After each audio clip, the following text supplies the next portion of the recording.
Hi, I'm Brett Davis, the editor-in-chief of Inside Unmanned Systems magazine. We're here at the Autonomous Media booth, and right now we are talking to Maciej Stachura, the CTO of Black Swift Technologies. So you guys are sort of a neighbor to Denver, right, from Boulder? Yeah, we're just 40 minutes north of here in Boulder. Okay. So you do rugged systems that go into hurricanes, that go into icy conditions, that go into bad weather. So when people are fleeing something, you're heading into it with your systems. So tell us a little bit about those. Yeah, that's exactly what we do.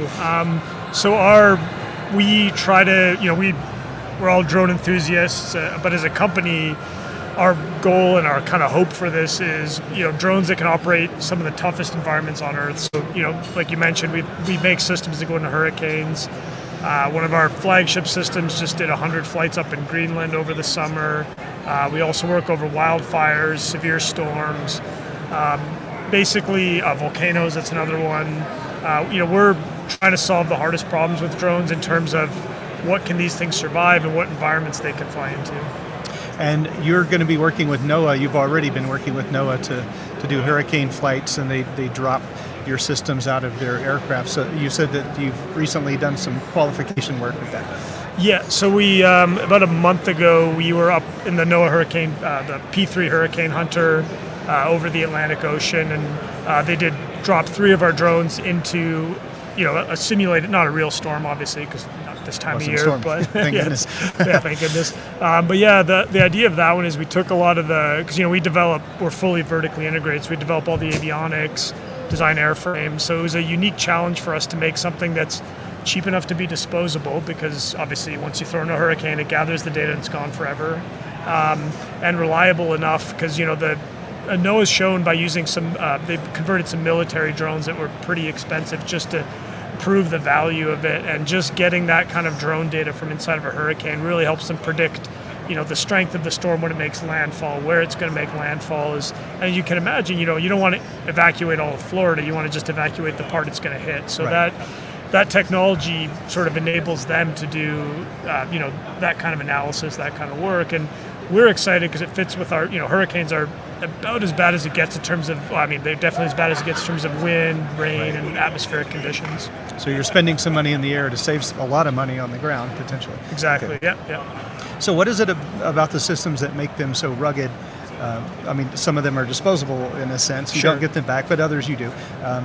Tell us a little bit about that. Yeah, it's almost like you have to do 1,000 little things right. So there's not, one core nugget technology that just makes this whole thing work. It's really kind of just, crossing your T's, dotting your I's kind of thing, where you need redundancy in critical systems. You need the system to be smart to know this subsystem's failed, flip to this one. And then you just need, just good old-fashioned engineering. But, we're not following any recipe for that with small drones, because it's not a new industry, but it's a new-ish industry. So, for us, a big part of how we design on that is just to be iterative. So, do these hardest missions with NOAA, with NASA, with USGS, see what works, what didn't, what did we get lucky and just barely make it alive with the drone for, and we try to just keep fixing, keep improving. We got a really good team that kind of pays attention to the whole problem, and we iterate and just get it right as much as we can. Okay, so let's also talk about getting the data off the drone, because like you said, some of them you don't get back, and you do have to ensure that you get that data, or you just wasted your time. So how do you ensure that you get that data coming back? So that was actually one of the toughest design parts of that mission, because obviously when it's a crewed aircraft that drops off these drones into the hurricane, but they don't want to really loiter in any of the dangerous air. So they want to get out of there. Our requirements are to do comm ranges of up to 150 miles, because they want to drop them and then, ideally make them as autonomous as possible. Our goal is for these to be almost like a little mini scientist, where it says, hey, where am I going to get the most useful data for NOAA? And right now we're still commanding it where to fly, but eventually we want to make it automated. But then, like you said, the comm system, we need that data back as fast as possible. But one of the things there is we don't want to just dump all the raw data back, because there's certain metrics that the meteorologists really want to get and measure. So more and more we're trying to compute those on board the aircraft, so we can, because if you lower your data rate, you can increase your range. So that's one of the one of the things we're doing with them, where these early tests we did were really high data rate, so lower range, like 25 miles, but that was more for engineering type stuff, to see how well it released, if there's any issues with the system. And then as we more and more compute that stuff on board, we can lower the data rate and just give the scientists what they really need to see.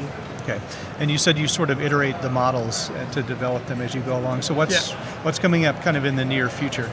So for the Hurricane mission, obviously, the thing we haven't tested yet is flights in rain. That's basically like like standing under your shower, or probably even more in a hurricane. So, that's one of the, we did everything we could. We have rain tunnel systems. We've tested it as well as we can, but until you get in the hurricane, you won't know. So, and the way we're, I think that's what we really pride ourselves on, is we can iterate really fast. And the way we do that is that, we're fully vertically integrated. So, we design the circuit boards, we design the firmware, the hardware, we design all the little mechanisms. So you're just soup to nuts on all of these. Yeah, okay. So then if we say, hey, that part didn't work, we don't have to reach out to a supplier, see what their iteration cycle is.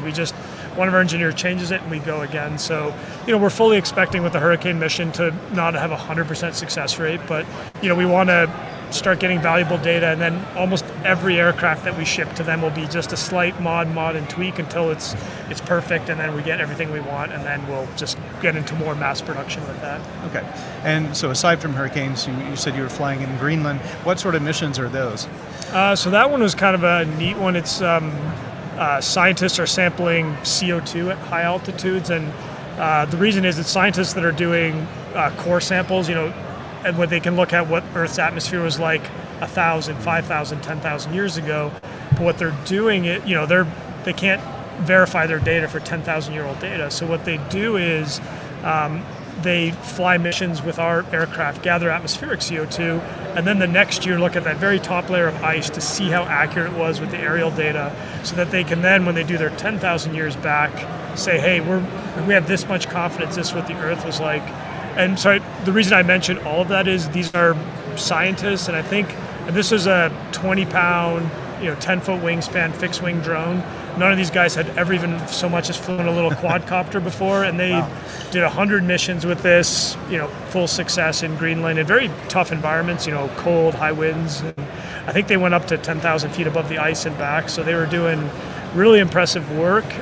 But that's also one of our goals there, is that we don't want to have everyone that flies our systems be a drone expert. We love drone experts. Right. We consider ourselves drone experts, but for this technology to be ubiquitous, it has to be that with a quick 1 hour training, you can go and do real missions with the drone. So ease of use is important. Is just as important as the ruggedization and that kind of stuff. Yeah. And you said down the line, one of the goals is to help. You're doing the really hard stuff. Yeah. Now. Plus, you're helping with all this environmental study. But eventually, if you show that how the hard stuff is done, everything else gets a little easier down the line.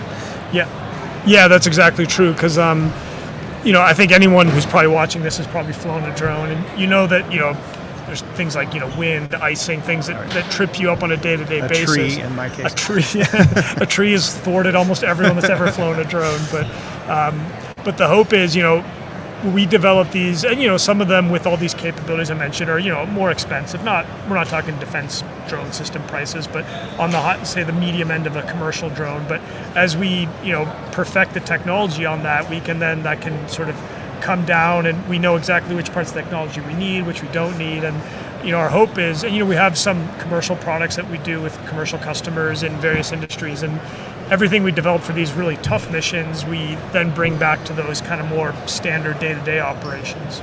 Okay. And you're based in Boulder. Yep. But obviously you're probably not home all that much, right? I mean, you're often, and yep. Boulder has good weather, right, generally, but you're often bad weather. Yeah. Quite a lot. Yeah. So how does that work? I mean, that must be kind of tough.